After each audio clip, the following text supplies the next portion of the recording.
로마서 12장 1절 2절입니다. 그러므로 형제들아 내가 하나님의 모든 자비하심으로 너희를 권하노니 너희 몸을 하나님이 기뻐하시는 거룩한 산제물로 드리라. 이는 너희가 드릴 영적 예배니라. 너는 이 세대를 본받지 말고 오직 마음을 새롭게 함으로 변화를 받아 하나님의 선하시고 기뻐하시고 온전하신 뜻이 무엇인지 분별하도록 하라. 아멘. 이번에 저희 주제는 거룩입니다. 그래서 오늘 첫 강의도 거룩한 산제물이 되라는 말씀인데요. 올해 우리 교회에 주신 말씀, 신년 말씀이 내 발에서 신을 벗으라는 거룩에 대한 주제였죠. 하나님이 우리 교회에 요구하시는 것이 거룩이라는 것을 말씀하고 있습니다. 거룩해야 되는 이유는 모세가 떨기나무 앞에 신발을 신고 갈 때 하나님이 이 말씀을 하셨죠. 그거는 하나님을 가까이 하기 위해서는 거룩해야 된다는 뜻이에요. 우리 모두 하나님을 가까이 하시길 원하시죠. 하나님 멀리 있는 것은 정말 신앙생활하는데 어렵잖아요. 이번 수련을 통해서 하나님을 좀 더 가까이, 나의 아버지같이, 나의 주님같이 좀 더 가까이 만나기 위해서 하나님이 이번 주제를 거룩으로 하신 것 같습니다. 하나님은 아브라함에게 약속을 하셨죠. 모세를 부르시기 한 400년 전에 아브라함에게 내 자손이 많은 재물을 이끌고 다시 이 땅으로 돌아오리라는 약속을 했습니다. 그런데 바로 되는 것이 아니고 400년 후에 그 일이 된다고 하셨죠. 근데 그 일을 할 사람이 필요하잖아요. 그래서 하나님은 모세를 예비하신 것입니다. 그래서 모세를 부르시기는 한데 그냥 부르시지는 않죠. 정말 나일강에서 죽을 뻔한 그런 고비, 연단, 정말 하나님의 은혜로 사는 그런 많은 과정을 40년 동안 보내고 또 그것으로 그치지 않고 광야에서 40년 또 훈련을 했습니다. 근데 그것으로 또 된 것이 아니에요.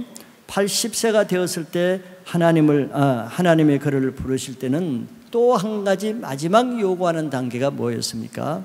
바로 거룩이에요. 내 발에서 신을 벗으라. 내가 선 땅은 거룩하다고 했어요. 왜 하나님의 일을 하는 모세에게 다른 것을 요구하지 않고 왜 한 가지를 요구했겠어요? 자, 모세가 하는 일은 모세 자기 일이 아니고 자기 힘으로 할 일이 아니잖아요. 그건 하나님의 일이기 때문에 모세가 하나님의 일을 하기 위해서는 어떻게 해야 되겠어요? 내가 어떤 사람과 같이 일을 하기 위해서는 이게 자꾸 긁어덕거리네. 명찰을 좀 빼겠습니다. 내가 어떤 사람과 일을 하기 위해서도 소통이 돼야 되잖아요. 교제가 되어야 되잖아요. 마음이 맞아야 되잖아요. 그래야 내가 시키는 일을 그 사람이 그대로 할 거 아니에요. 하나님도 마찬가지예요. 하나님이 앞으로 모세가 아브라함의 약속을 이루기는 하는데 자기가 하는 일이 아니잖아요. 자기 능력으로 하는 게 아니잖아요. 하나님이 하실 거 아니에요. 하나님이 하시는 일을 모세가 잘 하기 위해서는 하나님과 같이 일할 수 있는 조건이 돼야 되는데 그것이 바로 거룩이에요. 왜냐하면 거룩해야만 하나님께서 그와 가까이 대면하면서 대화도 하고 보면서 서로 명령도 하고 얘기를 듣기도 하고 관계가 이루어진단 말이에요. 그래서 모세에게 마지막 단계로 네가 나의 약속을 이루기 원하면 거룩해야 된다는 거예요. 히브리서 12장 14절에 이렇게 말씀하고 있어요. 모든 사람과 더불어 화평함과 거룩함을 따르라. 이것이 없이는 아무도 주를 보지 못하리라. 자, 거룩이 없으면은 아무도 거룩이 없이는 하나님을 보질 못한다는 거예요. 이것 때문에 모세가 거룩해야 될 이유입니다. 하나님을 보지 못하는데 어떻게 하나님 일을 하겠어요? 하나님의 음성을 듣지 못하는데 어떻게 하나님 일을 하겠어요? 그래서 모세에게 먼저 거룩을 요구하시는 것이죠. 이것이 사람들이 하나님을 믿으면서도 하나님을 만나지 못하는 이유가 되기도 합니다. 오랫동안 10년, 20년, 30년, 40년 해도 하나님을 못 만난 사람이 얼마나 많아요. 하나님과 교제가 안 되는 사람이 얼마나 많아요. 여러 가지 많은 이유가 있지만 히브리서 12장 14절 말씀에 의하면은 하나님 앞에 거룩하지 아니하고는 하나님을 볼 수 없다 그랬어요. 이게 그 이유지요. 더러운 죄를 가지고는 우리가 하나님 앞에 가까이 나갈 수 없다는 건 우리가 알고 있습니다. 거룩이 나를 위해서도 필요하지만 내가 하나님과 교제를 하기 위해서는 필수적으로 거룩이 필요하다는 거죠. 하나님을 위해서 살고자 하는 사람은 얼마나 많습니까? 이런 수련회 정도 왔으면은 정말 모든 사람이 다 하나님을 위해서 살고자 하는 열정도 있고 헌신도 있고 또 마음이 있을 거예요. 그럼에도 불구하고 그런 사람 중에 하나님께 쓰임받지 못한 사람이 또 얼마나 많습니까? 그거는 헌신과 능력의 문제가 아니고 바로 이 거룩의 문제라고 할 수 있습니다. 아무리 자신이 하나님 앞에 내 인생을 드리고자 해도 하나님이 받으셔야 드릴 거 아니에요. 하나님이 안 받으시는데 내가 어떻게 드리겠어요? 근데 하나님이 안 받으시는 것은 우리의 자격이나 능력이나 조건의 문제가 아니고 이 말씀에 의하면 거룩의 문제라는 거예요. 자, 우리의 이 거룩이 우리 신앙의 한계입니다. 근데 사람들은 자기의 능력과 자질이 안 돼서 하나님 일을 못한다고 생각하죠. 그러나 하나님은 그런 분이 아니에요. 아브라함이 무슨 능력이 있어서 75세 부른 건 아니죠. 모세가 80세 더 능력이 많아서 40세 안 부르시고 80세 부른 게 아니죠. 그런 게 아닙니다. 거룩의 문제라는 거예요. 자, 오늘 이 문제, 이 말씀을 통해서 자, 우리 인생도 모세만 모세 인생이 아니죠. 아브라함만 아브라함의 인생은 아니에요. 우리도 아브라함과 같이 모세와 같이 하나님 앞에서는 똑같이 소중한 한 인생입니다. 모세도 한 번 살다가 죽는 인생이었어요. 모세는 특별한 게 아니에요. 우리가 똑같아요. 우리도 한 번 살다가 죽는 인생입니다. 모세나 다윗도 다 한 번 살다 죽는 인생이라는 면에서는 우리가 똑같은 거예요. 자, 이렇게 한 번 살다가 죽는 우리 인생을 어떻게 살아야 되는가, 이 방법과 목적이 다를 뿐이지 인생은 다 똑같은 거예요. 그래서 오늘 말씀을 통해서 우리 인생에 한 번뿐인 내 인생을 어떻게 살아야 될까, 그 해답은 하나님께 있습니다. 하나님이 우리 인생의 주인이시기 때문에 그러죠. 우리 인생의 모든 문제의 해답은 하나님께 있다는 것을 인정하면은 내 인생의 탈출구가 보이게 되는 겁니다. 그래서 많은 세월을 낭비한 후에 나중에 후회할 그런 삶을 살 필요는 없잖아요. 그러는 지금부터 나이가 많든 젊든 지금 하나님의 말씀이 선포되어서 나에게 주는 이때가 최적의 적기입니다. 이때가 카이로스예요. 카이로스는 딴 때 예정된 게 아닙니다. 하나님이 나에게 찾아오는 그때가 하나님의 때 카이로스예요. 모세에게는 어떤 때가 카이로스입니까? 뜰기나무, 그때 뜰기나무 불로 찾아오신 그때가 모세의 때요, 하나님의 때란 말이죠. 이번 수련회가 여러분들의 인생에 여러분들의 때가 되시기를 바랍니다. 그래서 여러분들의 인생이 새롭게 되는 절호의 기회가 되시기를 바라겠습니다. 그래서 세월을 더 이상, 지금까지 세월을 낭비했다 할지라도 더 이상 세월 낭비하지 아니하고 이제부터는 사는 모든 것이 없어지지 아니하고 하나님께 남는 인생으로만 사시기를 바랍니다. 네, 그래요. 오늘 첫날은 그래서 우리 인생을 어떻게 가장 값지게 사는가, 거룩한 산제물로 드려지는 것이라는 것을 보고자 합니다. 오늘 짧은 구절, 두 구절은 두 가지 파트를 말하고 있어요. 몸에 대해서와 마음에 대해서 말하고 있습니다. 먼저 첫째로는 우리의 몸에 대해서 보겠습니다. 우리의 몸은 하나님의 산 제물이 되는 몸이 될 때 우리 몸이 거룩하게 된다는 그런 의미죠. 우리 인간은 성경에서 영과 혼과 몸으로 세 부분으로 되어 있다고 이렇게 말하고 있습니다. 이 셋이 다 중요하죠. 그러나 물론 그 중에 영이 가장 중요하다고 말할 수 있습니다. 그러나 우리는 그렇다고 해서 혼과 육을 무시할 수가 없어요. 왜냐하면 이 영에 영향을 주는 것이 혼과 영이기 때문에, 아니죠, 혼과 육이기 때문에 혼과 육을 무시할 수가 없는 거예요. 이 땅에 살아가는 동안에 우리가 예배를 드리고 또 하나님을 봉사하고 하나님을 섬기는 것을 뭘로 합니까? 영어로도 하지만 우리 몸으로 하죠. 실제 하는 것은 몸입니다. 몸이 굉장히 중요한 거예요. 그래서 이 몸이 하나님을 위해서 사용할 수 있기 위해서는 모든 몸이 그냥 그대로 되는 것이 아니고 거룩해야 된다는 것이 결론적인 말씀이죠. 왜냐하면 하나님은 우리 몸으로 하는 모든 것을 다 받질 않잖아요. 모든 제사를, 제물을 다 받지 않잖아요. 내 몸이 거룩해야만 하나님을 섬길 수도 있고 예배를 드릴 수도 있기 때문에 내 몸 관리가 첫째 돼야 됩니다. 내 몸 관리가 안 되는 사람, 육신의 자기 관리가 안 되는 사람 신앙 되지 않죠. 신앙이 안 되는 거예요. 주일날도 못 일어나는데 무슨 예배를 드려요? 주일날 그때 다른 것에 다 몸이 빼앗기는데 어떻게 하나님께 드릴 수 있습니까? 1차적으로 자기 몸이 관리가 안 되면 신앙 관리가 안 되고 하나님 앞에 예배자로 살 수가 없는 것입니다. 신앙의 기초가 안 되는 것은 몸 관리가 안 되기 때문에 그런 거예요. 하나님이 출애굽기 19장에서 시내산에 내가 내려가겠다고 모세에게 말했죠. 그때 하나님은 그냥 내려가서 백성들을 만나겠다고 하지 않고 내가 어느 날 시내산에 강림할 텐데 내가 강림하는 것을 백성들로 하여금 준비하라 그랬어요. 준비가 필요해요. 무슨 준비를 하겠어요? 그 몸을 성결하게 하고 거룩하게 하는 준비가 필요합니다. 그래야 하나님을 만날 수 있기 때문에 그러죠. 출애굽기 19장 14절 15절에 보면은 모세가 산에서 내려와 백성에게 이르러 백성을 첫째 성결케 했다 그랬어요. 하나님을 만나기 위해서, 하나님의 임재 앞에 나가기 위해서는 성결하게 하고, 그래서 그들이 하는 일은 또 그들이 자기 옷을 빨더라 그랬어요. 옷이 중요한 겁니다. 여러분들 지금 어떤 옷을 입고 있어요? 옷이 중요한, 옷을 빨았다 그랬죠. 화려한 옷, 좋은 옷이 아니고 거룩한 옷, 깨끗한 옷을 준비하기 위해서 옷을 빠는 거죠.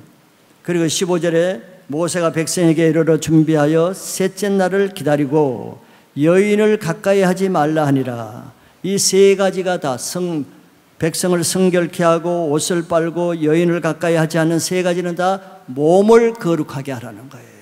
몸에 대해서 말하고 있습니다. 우리가 하나님께 예배드리고 찬양하고 하나님을 섬기고 이걸 다 뭘로 하느냐 말이에요. 몸으로 하는 거예요. 몸으로. 제사장들의 구약에서 하나님을 섬기는 것은 성전, 성소에 들어가서 하나님을 섬기죠. 그때 뭘로 섬겨요? 집에서 뭐 리모컨으로 섬깁니까? 아니죠. 그래서 성소에서 예배를 주관할 때는 몸으로 섬기는 거예요.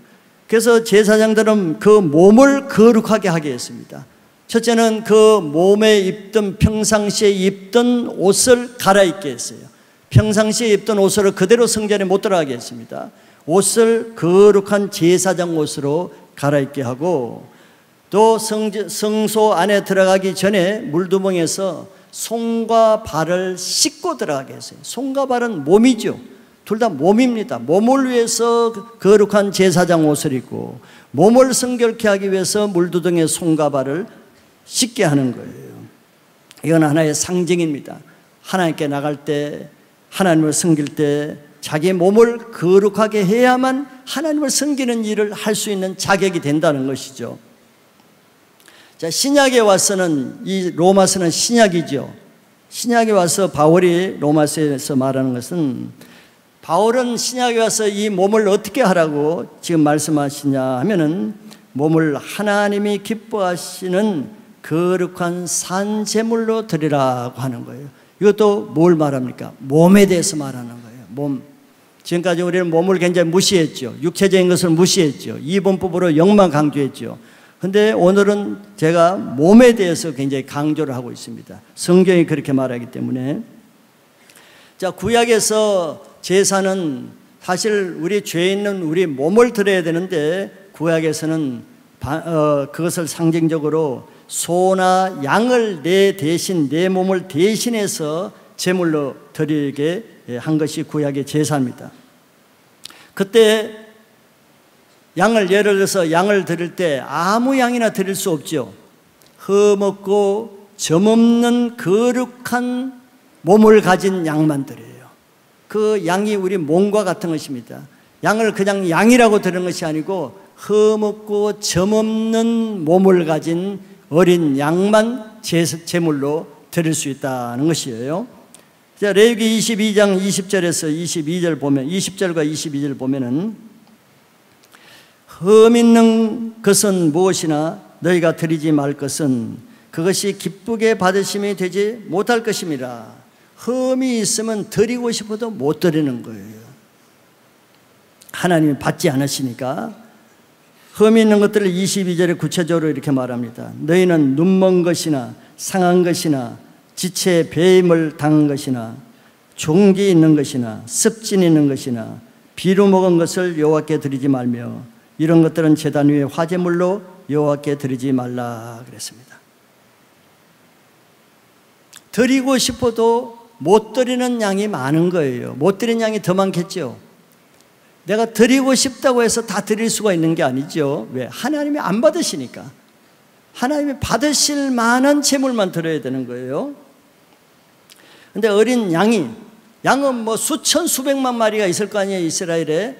자, 어린 양이 이 세상에 한번 태어나서 결국은 어린 양 한번 죽겠죠.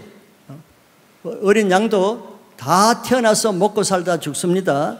그런데 어린 양이 이 세상에 태어나서 자기 몸이 최고의 가치를 가지는 때를 얻고 죽는 양이 있고 그렇지 못하는 양이 있다는 거예요. 자기 몸이 최고의 가치를 가진 양은 어떤 때이겠습니까? 성경을 읽으면 대충 감이 오겠죠. 자기 몸이 하나님의 거룩한 제사에 제물로 바쳐지는 그때가 어린 양이 태어나서 평생에 가장 최고의 가치를 가지는 때가 그때입니다. 그 양은 자기 몸값이 최고의 몸값으로 이 인생을 결산하는 거예요. 이해가 되세요? 즉 양으로 태어나서 자기 생애 최고의 가치를 발휘하는 것은 하나님께서 받으시는 제물로 드려질 수 있는 그 영광을 받을 그때인 것입니다. 그러면 수많은 양 중에 이 제물로 드리는 양은 흠없고 점없는 어린 양이라야 선택될 수 있고 또 그런 양 중에서도 가장 베스트, 가장 최고로 거룩한 양이 그 중에서 또 선택이 되겠죠. 이게 굉장히 영광스러운 선택입니다. 그것이 하나님의 은혜죠. 내가 하나님 앞에 제물로 드려져서 죽임당하는 그것이 그 양편에서는 하나님의 은혜입니다. 그것이. 여러분들 은혜라고 생각하세요? 은혜인 거예요. 소원해가 아니고 피의식이 아니고 잘못된 것이 아니고 그거는 최고의 영광입니다. 왜 그러냐면은 자 제물로 드려지지 않는 양들도 결국 한 번은 죽겠죠. 뭐 그런 제물로 드려지는 양보다는 조금 더 오래 살겠죠. 제물로 드려진 양은 빨리 죽겠죠. 어린 양으로 드리니까. 그런데 제물로 드려지지 않는 양은 결국 먹고 살다가 결국은 사람에게 저녁거리로 팔려가서 그냥 고깃거리로 죽는 거예요. 그렇죠? 사람의 먹거리로 살다가 죽는 거예요. 결국은. 그런 양의 가치는 무슨 가치겠어요? 그냥 고깃값이에요. 고깃값으로 살다가 없어지는 겁니다. 무슨 뜻인지 아시겠죠? 자, 우리 몸의 가치가 언제 가장 최고의 가치가 될 것인가? 이걸 내가 말하기 위해서 하는 거예요. 여러분들의 몸 가치는 얼마나 될 것 같아요? 여러분들 손흥민 같은 선수 몸 가치 얼마나 될 것 같아요? 동네 축구하는 애하고 손흥민하고 가치가 비교가 돼요? 연예인들의 가치가 얼마나 될 것 같아요? 스카웃되는 CEO들의 가치가 얼마나 될 것 같아요? 몸값이 다 다르죠? 몸값이 다 달라요. 근데 똑같은 축구 선수예요. 똑같은 CEO예요. 근데 몸값이 다 달라요. 우리 인생이 그런 겁니다. 똑같이 하나님을 믿어도 아니면 똑같이 이 세상에 태어나도 몸값이 다른 거예요. 다 몸값이 다릅니다. 그런데 우리의 몸값이 뭐 우리의 어떤 스펙에 의해서 몸값이 정해지는 게 아니죠. 우리의 몸값은 어린 양과 같이 하나님께 내 몸이 거룩한 산 제물로 드려지는 그 사람의 몸값이 최고치를 뜯는 것이에요. 그것이 우리 인생에 태어나서 최고 영광스러운 순간입니다. 왜냐하면 어차피 한 번은 죽잖아요. 어차피 죽잖아요. 그렇게 안 죽어도 다 죽잖아요. 그런데 하나님께 드려지지 않는 몸값은 어떻게 돼요?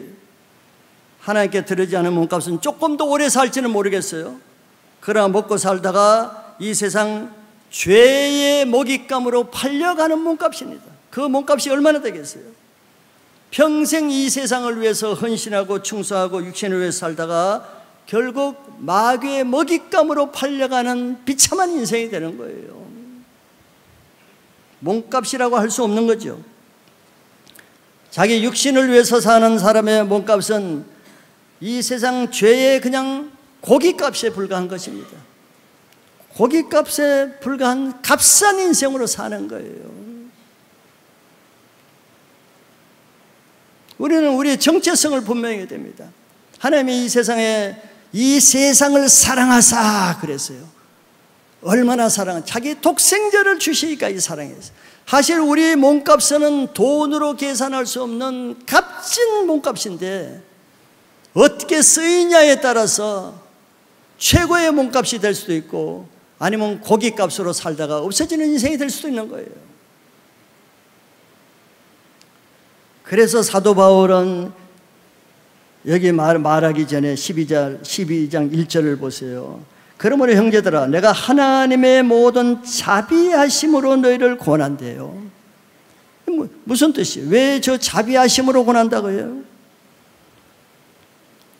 하나님께 산제물로 들어가는 것은 잘못된 것도 아니고 손해도 아니고 억울한 일이 아니라 정말 이것은 하나님의 자비이기 때문에 그런 겁니다. 자비. 이게 하나님의 은혜예요. 많은 사람들 중에 자기 인생에 하나님께 산제물로 드려줄 수 있다는 것은 선택된 하나님의 자비요 축복인 것을 여러분들 믿으시기 바랍니다. 그게 안 믿어지면 이렇게 살 수가 없는 거죠. 디모데후서 2장 21절에 그러므로 누구든지 이런 것에서 자기를 깨끗하게 하면 귀 쓰는 그릇이 되어 거룩하고 주인의 쓰심에 합당하며 모든 선한 일에 준비함이 되리라 그랬어요. 자, 누구든지라 그랬어요. 누구든지 이런 것에서, 이런 것이란 그릇입니다. 자기 그릇에서 자기를 깨끗하게 하면은 귀 쓰는 그릇이 된대요. 깨끗하게 하는 정도가 거룩이죠. 거룩의 정도에 따라서 몸값이 달라지는 거예요. 우리의 몸값은 하나님께 쓰임받는 자기의 자격이나 스펙이나 조건이 아니에요.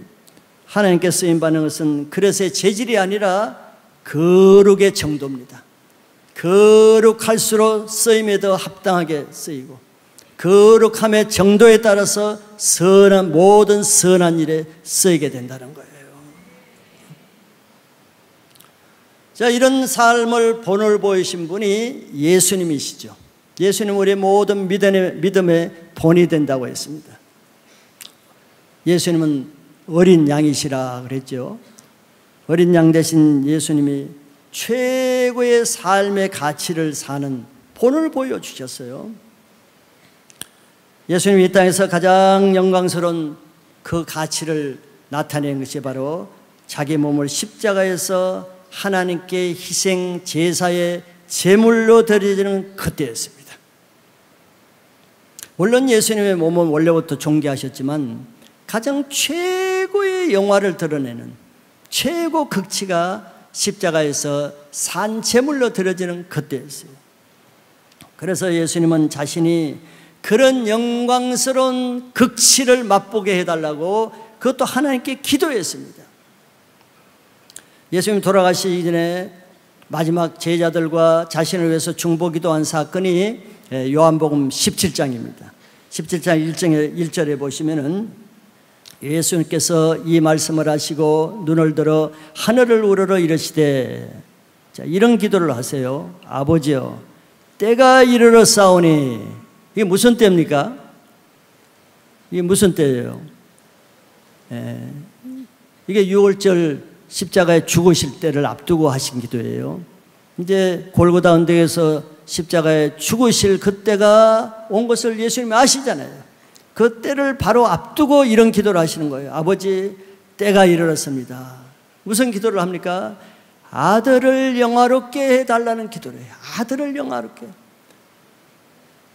이 공생에 3년 동안 사셨지만 아들이 이제 마지막으로 가장 영광받는, 영화롭게 좀 하는 그 때를 달라는 거예요. 왜? 그 목적은 아들이 그런 영화롭게 되면은 아버지를 영화롭게 하기 때문에, 즉 예수님은 아버지를 영화롭게 하는 그 모습으로 십자가에 죽는 것이 최고의 영화롭게 사는 것이기 때문에 아버지 그렇게 해달라고 기도하는 거예요.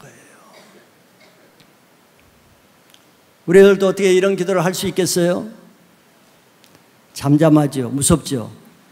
겁나죠. 예수님은 십자가를 앞두고 이런 기도를 하신 거예요.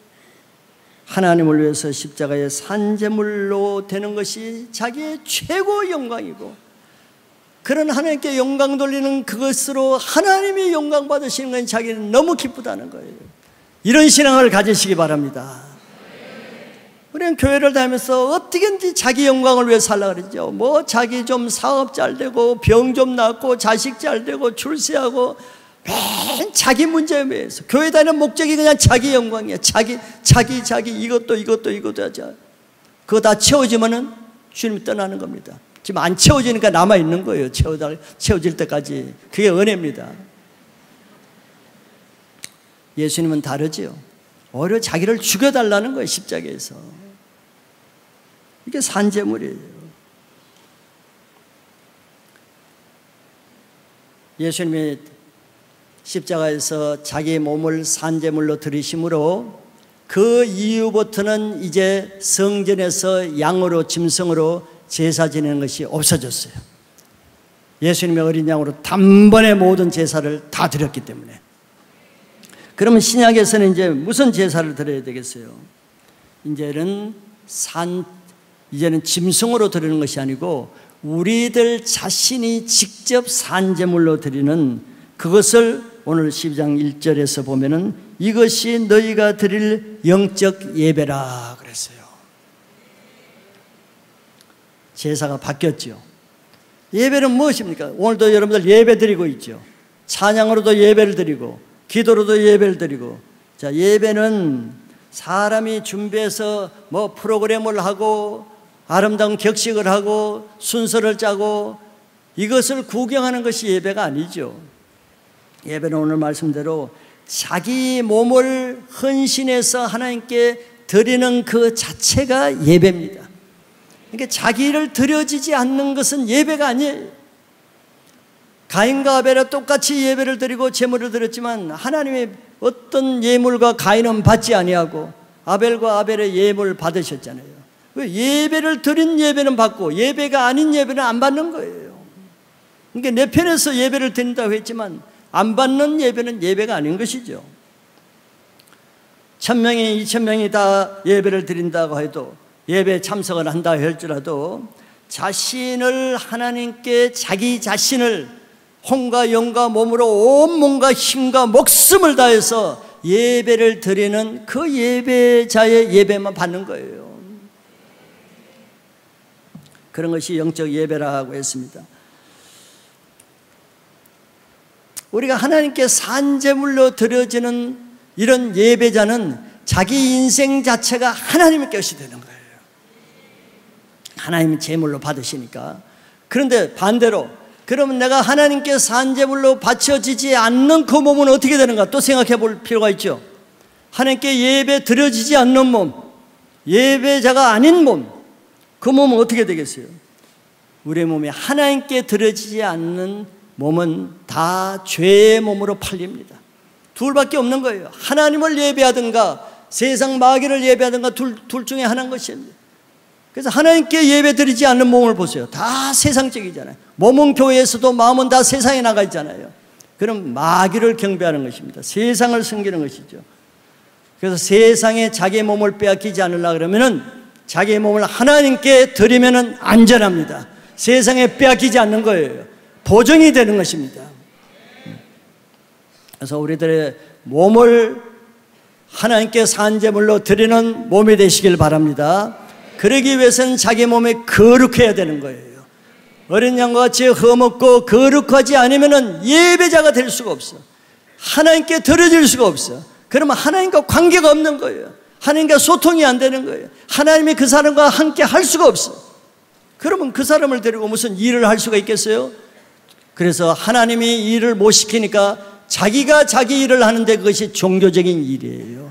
바리새인과 서기관은 많은 일을 하지만 하나님과 소통해서 하는 것이 아니에요. 자기가 만들어서 자기가 종교 일을 하는 것이죠. 그렇게 신앙한 사람들이 적지 않아 많은 것입니다. 왜? 소통이 안 되는데 어떻게 하나님 일을 하겠어요? 그거는 바로 거룩에 있는 거예요. 거룩에.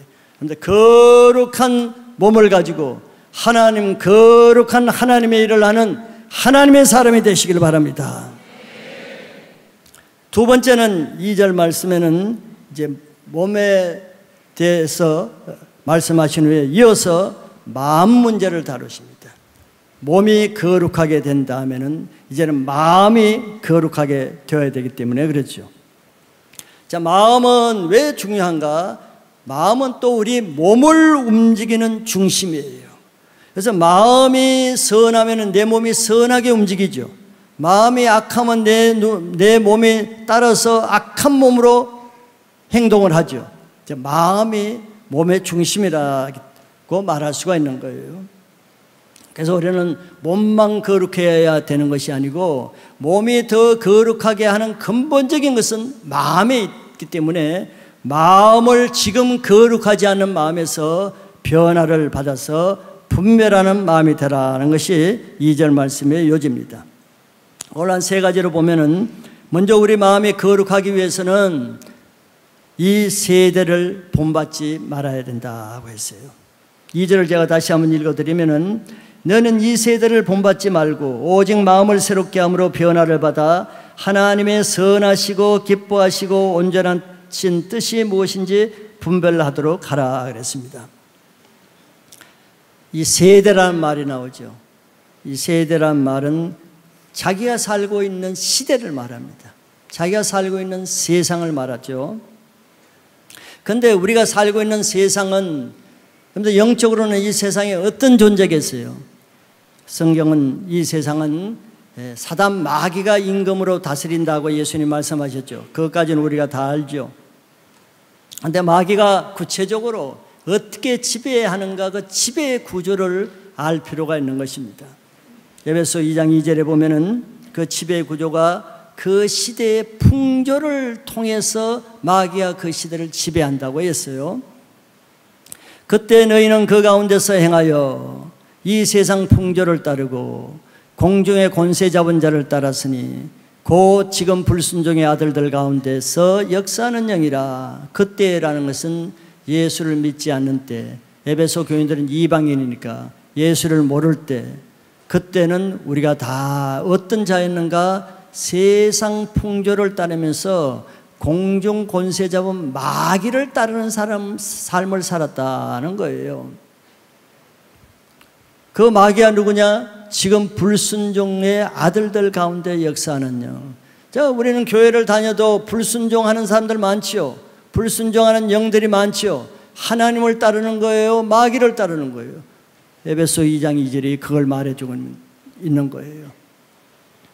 이 세상 풍조는 그 시대를 움직이는 시대 사상이라든가 시대 문화라든가 시대 풍습이라든가 이런 것들을 통해서 악한 영이 지배하는 하나의 시스템, 구조라고 말할 수 있습니다. 그래서 마귀는 사람들로 하여금 이 세상의 그 풍조, 지식과 사상과 문화와 조류를 열심히 따르게 하죠. 그래서 사람들은 그런 데 관심이 많죠. 여러분들 시간이 있으면 하나님에 대해 관심을 가지고 성경을 연구하고 성경을 읽고 그런데 알기를 공부하고 이렇게 하는 사람보다는 어떻게든지 세상 정보를 더 하려고 그러죠. 유튜브를 통해서, 책을 통해서, 뉴스를 통해서 세상에 관심이 너무 많은 거예요.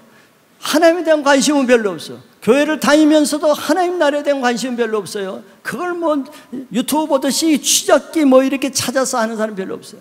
그러나 세상 이론과 지식과 세상 문화와 신뉴스에 대해서는 어떻게 남에게 뒤지지 않기 위해서 열심히 뒤지고 찾고 클릭하고 배우려고 하죠. 놀라운 일 아니에요? 누가 시키지 않았잖아요. 여러분, 어머니가 그렇게 시켰어요? 어머니가 공부하라 그러지 그거 하라 그랬어요? 시키지 않잖아요. 그런데 시키지 않는데 그렇게 열심히 하잖아요. 놀랍죠? 바로 그 증거가 이 세상 풍조를 따르고 공중 권세 잡은 자를 따르는 모습이란 말이죠.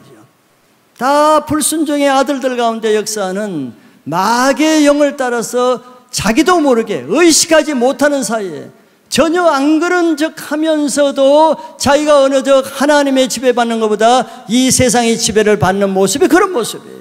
알면 다 돌이키지, 모르니까 그냥 가는 거예요.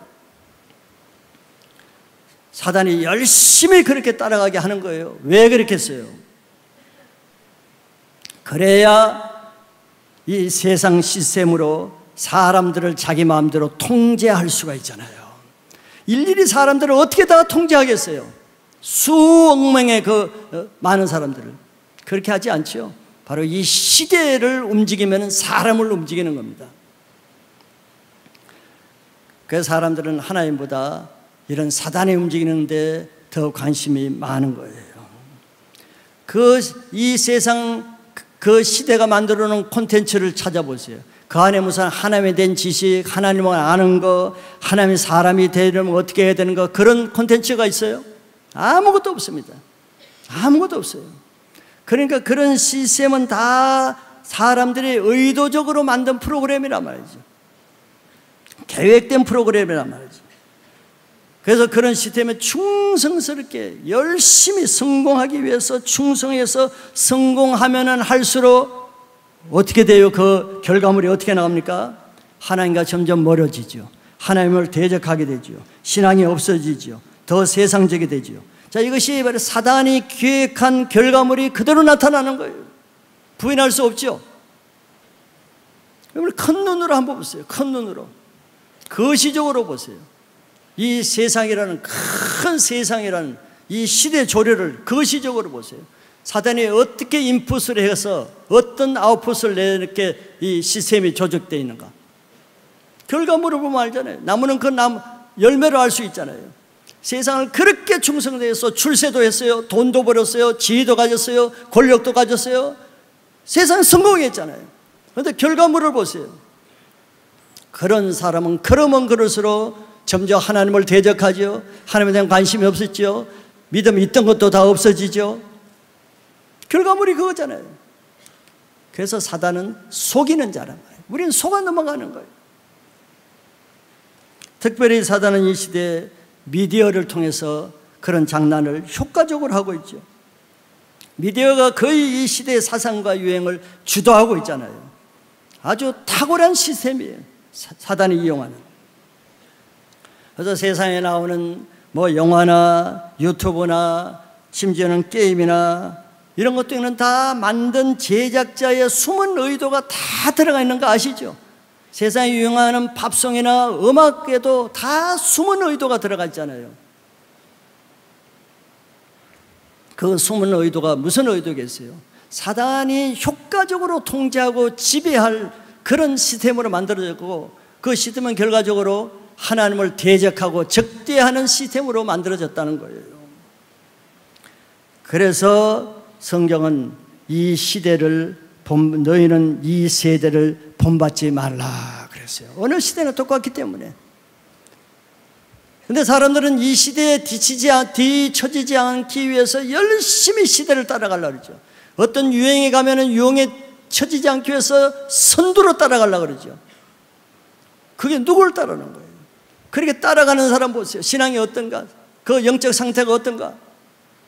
그래서 성경은 뭐라 그러면 그거 따라가지 말라는 거예요. 따라가지 말라. 세상은 우리를 위해 있는 곳이 아닙니다. 우리를 도와주기 위해서 있는 것도 아니에요. 우리를 행복하게 위해서 있는 것이 아니에요. 다 계획된 시스템으로 갑니다.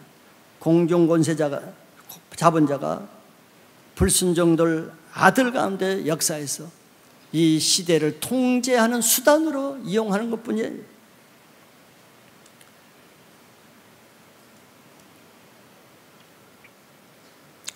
우리 교회에서 태박 캠프라고 우리 이현미 전도사님이 대학부에서 했더니 효과가 좋아서 그 소식을 듣고 청년부에서도 해달라 그래서 출장 가서 청년부에서 2주 동안 하고, 그걸 보더니 또 중고등부에서도 해달라 그래서 중고등부도 해갔어요. 그 다음 세대가 다 한 거예요.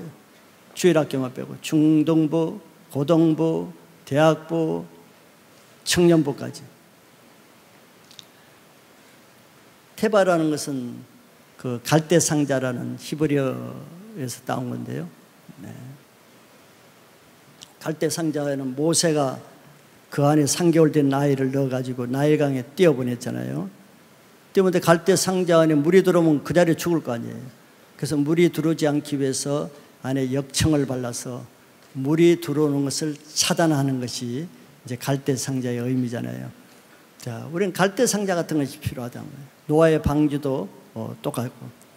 자, 이런 온통 세상 물 같은, 이런 음란물 같은 것이 범람한 나일 강물 같은 이런 것에서 우리가 보호받기 위해서는 이런 테바 같은 역청을 칠하는, 세상과 차단하고 세상 물이 들어오지 못하게 차단하는 것이 필요하다는 의미로 그 이름을 잘 붙인 것 같아요. 테바 캠프. 테바 캠프를 뭐 다 설명을 드릴 수는 없지만 이 시대 젊은이들에게는 정말 필요한 거예요. 자, 이 시대가 얼마나 편리한 시대예요.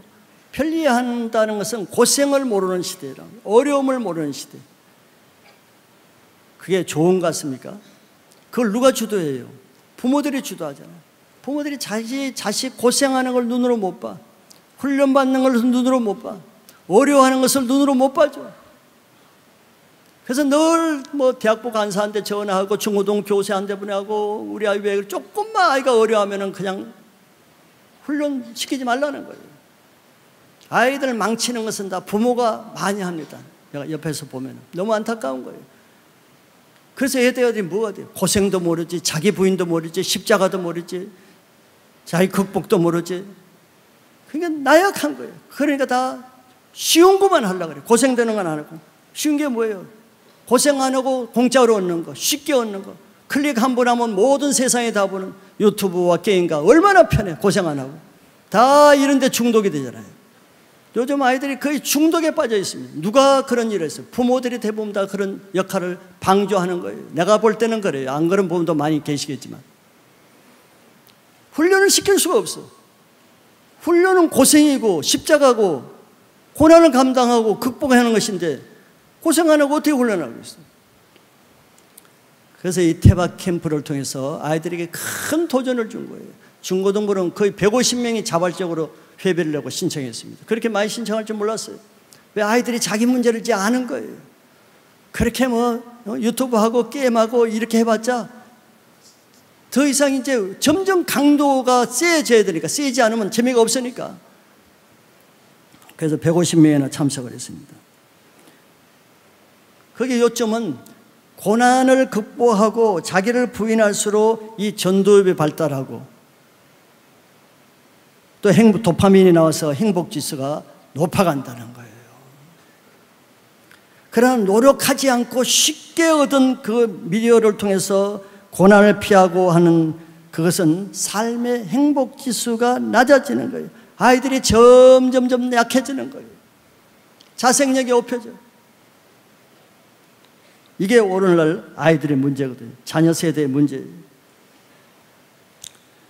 그런데 고난을 선택하고 십자가를 지고 자기를 극복하면은 그런 도파민이 나와서 그 세상 것이 끊어지고, 그래서 미디어를 끊고, 그 테바 캠프 할 때 그 대학분 하나 5일 동안 합숙을 하면서 했거든요. 5일간 미디어 끊었는데 놀라운 일들이 일어나는 거예요. 5일간 끊었는데 세상 것이 끊어지니까 똑같은 말씀이지만 말씀이 들리는 거예요. 이 놀라운 기적이죠. 말씀이 들리는 거예요. 기도가 되는 거예요. 그러니까 사람이 변한 거예요. 미디어의 영향이 얼마나 크다는 것을 아주 열매로 나타내 주는 것이죠. 그래서 우리는 이 시대를 역행하는 이런 삶을 살아야지, 이 시대를 따라가면은 그냥 아이들이 다음 세대는 다 전멸입니다. 전멸. 이 세대를 본받지 말라 그랬잖아요. 그러니까 부모 세대가 훈련받지 않으면 자녀 세대를 훈련시키지 못하잖아요. 목회자가 훈련받지 않는데 성도들을 훈련시킬 수 있겠어요? 똑같은 거예요. 부모 세대가 자기가 훈련을 안 받으니까 자녀 세대를 훈련 못 시키는 거예요. 그래서 우리는 역경지수를 높여야 우리 행복지수가 높게 된다는 것이 결론이에요. 역경지수가 없으면 행복지수도 없어요. 행복지수가 없으니까 그러니까 더 높은 게임과 중독과 술과 나중에는 마약까지 가서 인생 완전히 폐해가 되는 거죠.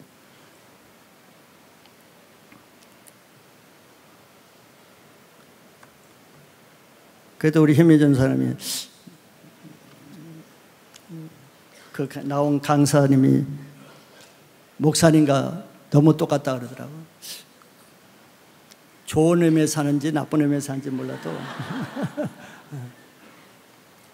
저는 예수 믿기 전에도 뭐 어릴 때 시골에서 뭐 우리 때는 다 그랬겠지만 어려운 환경이 어려우니까 뭐 그렇게 살 수밖에 없었어요. 환경이 좋았으면 저도 그렇게 살지 않았겠지만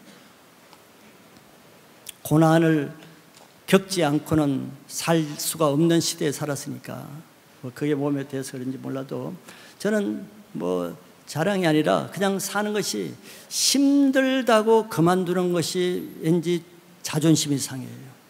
뭐 힘들기 때문에 못한다, 힘들기 때문에 안 한다, 그만둔다, 그거는 좀 제 체질에 안 맞는 것 같아요. 뭐 말이 좀 어폐가 있긴 하죠. 나는 힘들면 그것을 돌파하고 극복하기를 원하지 힘들기 때문에 그 앞에서 안 해버리는 그런 스타일은 아니거든요. 저는 중학교, 초등학교 때부터 뭐 산에 가서 나무도 하고 이렇게 추운 겨울에 산에다 가고 이런 스타일이에요. 춥기 때문에 산에 안 간다. 오늘 영하 뭐 20도다 그래서 안 가죠. 나는 20도기 때문에 가는 거예요. 실제로. 그때 우리 친척 아저씨가 그날 같이 잠을 잤는데 내가 새벽 한 5시 일찍 일어나서 그날 그 겨울에 제일 추운 날이었는데 제가 거의 용마산을 갔다 왔어요. 그러니까 저 아저씨가 놀라는 거예요. 이 어린 중학생이 이 추운 날에 왜 그 길 가느냐는 거지. 춥기 때문에 못 간다는 게 좀 자존심 상하지 않아요? 나는 그해 가장 춥고 바람이 가장 강하게 불고 눈이 가장 눈보라가 치는 그런 날은 반드시 산에 갑니다.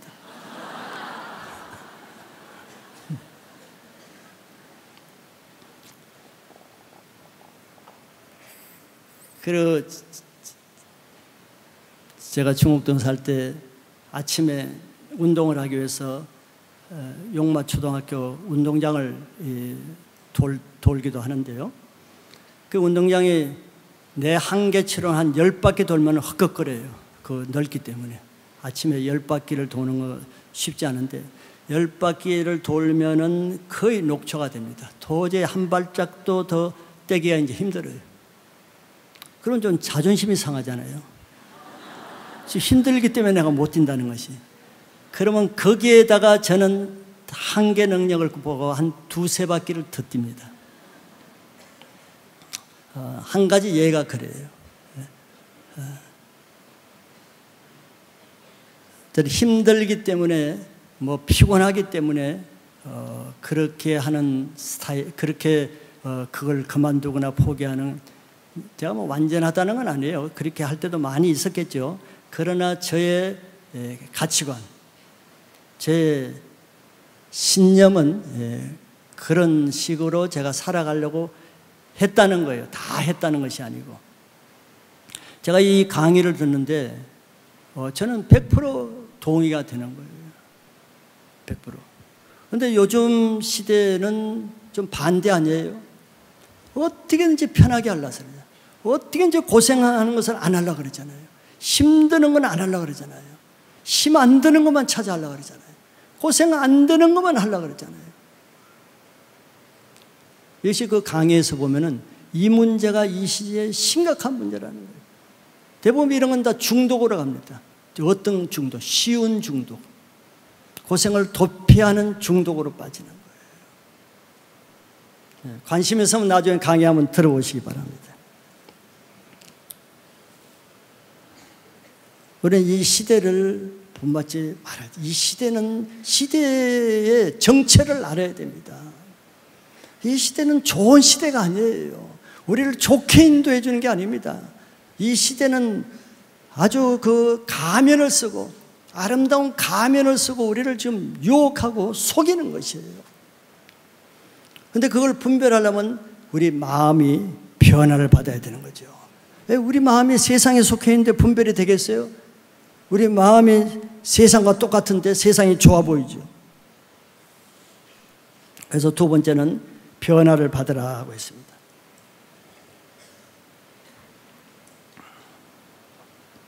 이 시대를 따라가지 않으려 그러면 자기 마음의 변화를 받으라는 거예요. 우리 안에 있는 마음이 뭐 좋게 형성된 마음도 있겠지만 그러나 대부분 이 시대의 사상으로 형성되어 있습니다. 우리가 이 시대에 사니까 적게는 태어날 때 가정에서 뭐 가정의 부모가 완전하지 않잖아요. 가정 문화를 통해서 형성되고 학교가 얼마나 인본주의고 세속적인 교육을 가리킵니까? 학교를 통해서 교육을 통해서 또 주위의 친구를 통해서 직장의 사회생활을 통해서 또 더 가까이는 미디어와 서적 책들을 통해서 이런 것들로 우리 마음의 가치관이 형성된 거거든요. 온전하지 않습니다. 대부분 세상을 매개체로 형성된 거예요. 그러니까 세상 편이란 말이죠. 세상과 같은 유로 형성된 것이 우리 마음이에요. 그런 마음은 말씀을 들어도 하나의 말씀이 제대로 들리겠어요? 그렇게 안 되겠죠. 자기의 이 세상 가치관이 오래되면은 사상이 됩니다. 여러분 사상이 얼마나 무서운 줄 알죠? 이 공산주의라든지 인본주의라든지 이게 다 사상이잖아요. 고린도후서 10장에 나온 대로 견고한 진이잖아요. 그 공산주의에 들어가면은 사상이 안 바뀌죠. 그런 사람은 예수를 믿어도 사상은 안 바뀝니다. 알아요? 왜? 하나님 말씀 위에 그 사상이 지배하고 있기 때문에 그래요. 그런 사람이 있지 않아요? 예수를 믿어도 사상이 안 바뀌는 사람 많습니다. 견고한 진이 아직 파괴 안 된 거예요. 아직 마음의 변화가 없어요. 변화까지는 안 된 거예요. 자기 식대로 신앙하는 거죠. 그러니까 자유주의 신앙도 있고 세속적인 신앙도 있고 인본주의 신앙도 있고 신앙의 패턴이 여러 가지잖아요. 사상이 안 바뀌면은 그렇게 되는 겁니다. 그래서 하나님의 말씀을 들어도 내 견고한 생각이 바뀌지 않으면은 말씀을 판단하게 되는 거예요.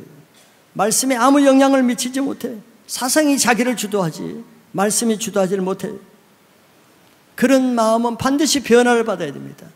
그런 사람은 크리스찬이라고 할 수가 없는 거예요. 크리스찬의 문의를 얻은 인본주의자든 세속주의자든 사상으로 사는 사람입니다. 여러분들 바리새인들이 예수님 말씀 듣고 바뀌었습니까? 안 바뀌죠. 서기관들이 바뀌어요? 안 바뀌죠. 그런데 그 사람들은 하나님의 말씀으로 살잖아요. 온통 율법을 다 외우고 매주마다 안식일에 말씀 전하고. 그런데 자기 안 바뀌잖아요. 왜? 사상이 안 바뀌면 안 바뀌는 거예요. 그래서 마음을 변화받지 않으면 그리스도의 성품으로 바뀌지는 않습니다. 그런데 이런 마음은 자기 힘으로는 안 되죠. 여러분들 고집 센 사람, 자존심 센 사람, 자기 힘으로 안 되니까 계속 그런 거 아니에요? 자기 힘으로 안 되는 거예요. 왜? 그거는 경관진지라는 것은 그 안에 사단이 그 영이 잡고 있기 때문에 그래요. 영이 잡고 있다는 것은 그 영과 싸움에서 이기지 않는 이상은 안 바뀐다는 겁니다. 그런데 그 사단의 영을 누가 이기겠어요? 아무도 이길 사람이 없죠. 오직 한 분, 성령으로만 되는 겁니다. 성령. 그래서 성령을 받아야 되는 거예요. 성령 받으면 사람이 달라지잖아요. 근본이 달라지죠.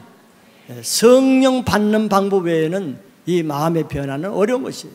에베소서에도 너의 속사람을 성령으로 강건하게 하고, 그 사람은 바뀔 수가 있어. 교회 오래되면 매너는 바꾸고 젠틀하게 되고 이렇게 할 수 있어요. 근데 속사람은 달라요. 속사람은 안 바뀌어요. 근데 속사람은 성령으로만 바뀐다고 되어 있어요. 에스겔서 36장 26절 27절 말씀이 구체적으로 이렇게 설명을 합니다. 또 내 영을 너희 속에 두고, 내 영은 새 영은 성령을 말하죠. 성령이 우리 속에 들어오면 놀라운 일을 하는 거예요. 새 마음을 너에게 주되, 새 마음이 주어지는 거예요. 새 마음. 이게 마음의 변화를 받는 비결이죠. 너의 육신에서 굳은 마음을 제거하고, 어떻게 변화되는가? 너의 육신에서 굳은 마음이 제거해야 돼요. 이 사상, 견고한 진, 이 굳은 거, 완고한 거, 아무도 건드리지 못하는 거, 이것을 성령이 제거하면은 어떤 마음이 돼요? 부드러운 마음을 줄 것이라 했어요. 부드럽게 돼요. 여러분들 마음이 부드러우시길 바랍니다. 네. 성령이 지배하는 마음은 부드러운 마음이에요. 부드러운 사람, 부드러운 심성. 근데 악한 영이 지배하는 마음은 굳은 마음입니다. 완고해져요. 조금만 말을 해도 마음이 금방 굳죠. 안색이 굳죠. 안색이 변하죠. 마음이 얼음장같이 차가워지죠. 부드럽지 않기 때문에 그런 거예요. 부드럽지 않은 마음은 언제든지 사단이 악한 일을 하게 되어 있습니다. 그런 마음을 이용해서. 그럼 왜 우리가 변화를 받아야 되는가? 왜 부드러운 마음으로 바뀌어야 되는가? 이유를 27절에 말하고 있습니다. 또 내 영을 너희 속에 두어 너희로 내 율례를 행하게 하리니 너희가 내 규례를 지켜 행할지라라. 우리 아무리 말씀을 듣고 예배 때 말씀을 들어도 말씀에 순종을 못 하잖아요. 그게 신앙의 문제죠. 순종이 안 되죠. 말씀을 행하는 것이 어렵죠. 그게 이중적인 삶이 된단 말이에요. 말씀은 듣고 알기는 하는데 말씀대로 못 살아. 왜? 내가 굳은 마음 때문에. 내 안에 굳은 마음은 악한 영이 지배하는 거예요.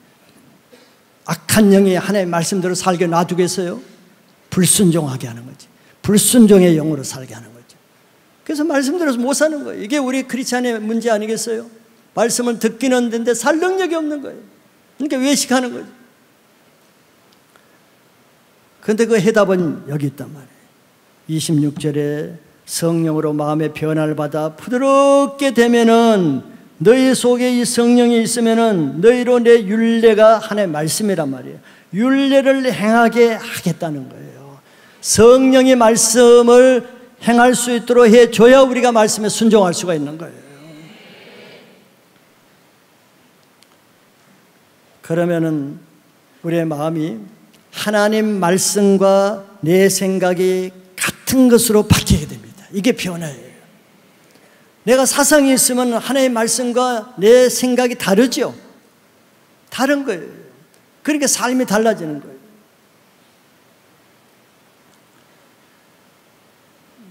마음의 변화는 더 구체적으로 말하면 우리의 생각의 변화를 말합니다. 우리의 생각은 마음에서 나오기 때문에 그래요. 그래서 이 세상에 속한 육신의 생각이 하나님께 속한 영의 생각으로 바뀌어지면 그 마음이 바뀌어진 것입니다.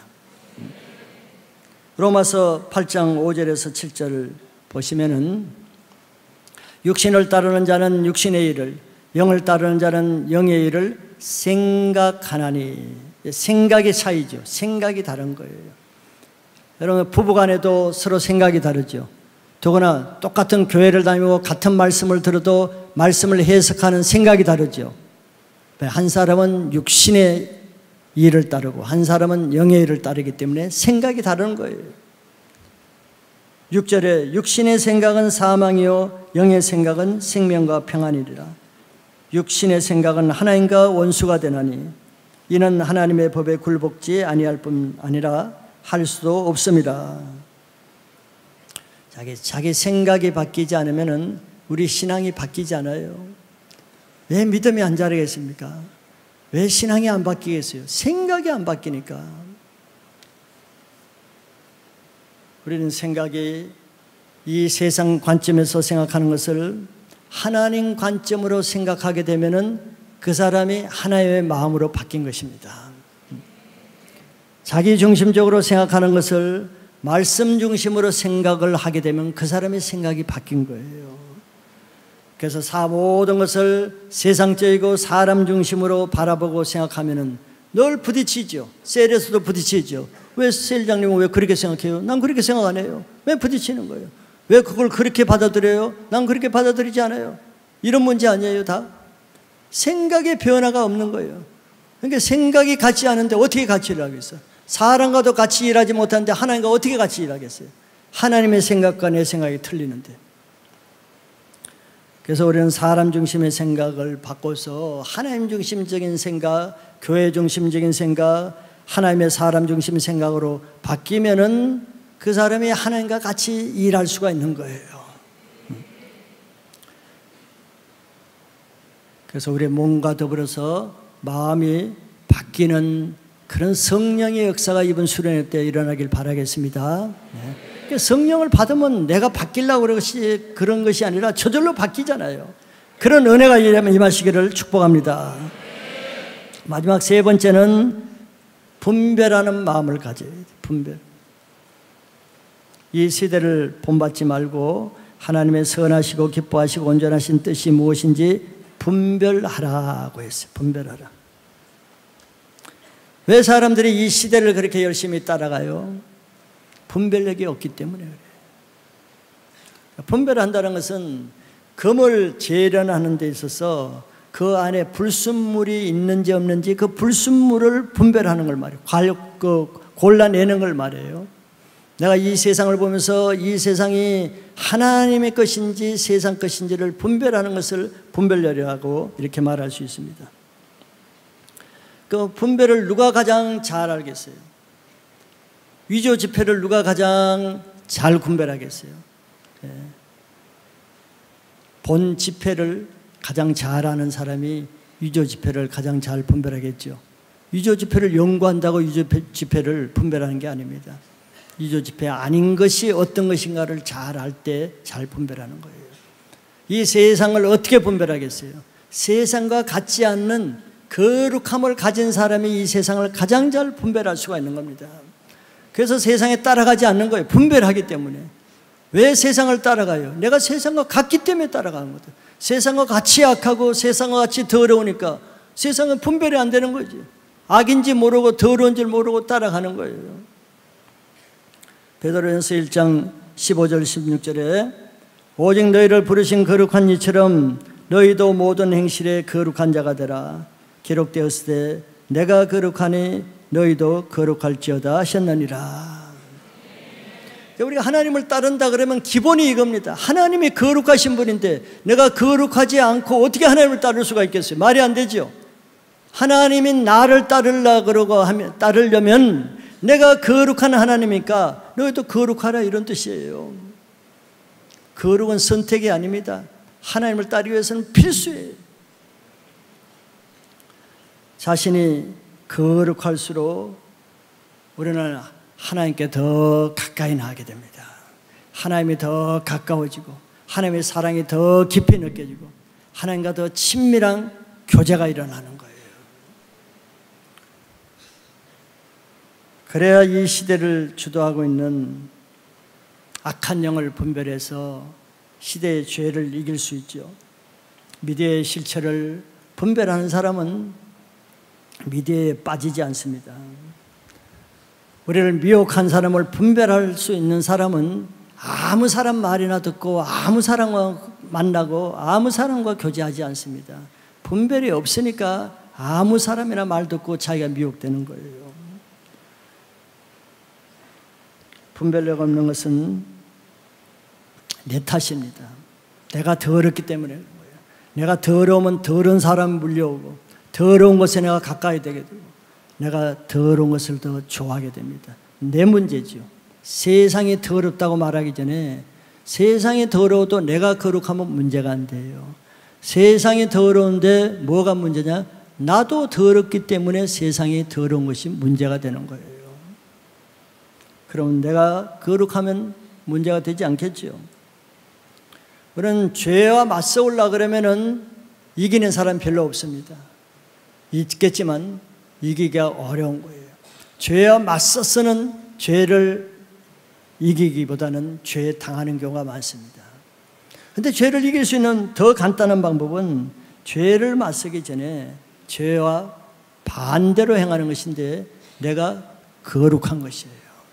내가 거룩하면 죄가 나를 더 이상 침해할 수가 없습니다. 물과 기름과 같기 때문에 내가 거룩한 것이 세상 죄를 이기는 최고의 무기가 된다는 것을 믿으시기 바랍니다.